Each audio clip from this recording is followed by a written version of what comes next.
ci vogliono risorse e dove andarle a reperire queste risorse. Sì, è un elemento indispensabile questo per poter mettere in sicurezza il territorio. Oggi l'Italia penso che abbia in effetti voluto cambiare pagina con il finanziamento che abbiamo avuto a livello nazionale, quindi con la delibera CIPE, un primo passo importante di risorse per risolvere il problema del dissesto idrogeologico, volute dall'unità di missione contro il dissesto idrogeologico presieduta da Erasmo D'Angelis. Come consorzio di bonifica abbiamo chiesto più volte di mettere all'interno di questa unità di missione, quindi tra le opere strategiche per il territorio, i lavori e i progetti fatti dai consorzi di bonifica, speriamo che questo venga fatto anche tramite le regioni che qua in Veneto so che hanno molta attenzione a questo tema. Lei ha detto una sfida imprescindibile è quella della trasparenza.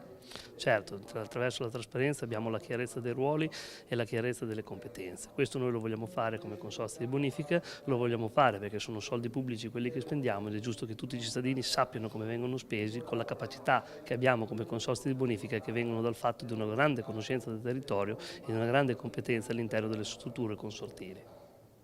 Lei prima ha parlato anche dell'importante partita che è quella dei costi energetici.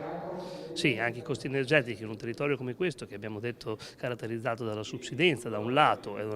e da un territorio che è caratterizzato da essere sotto il livello del mare, in molte parti vicino alla costa, ecco, dove in questi consorzi operano abbiamo grossi problemi e grossi costi che non riusciamo completamente a ricoprire con i costi del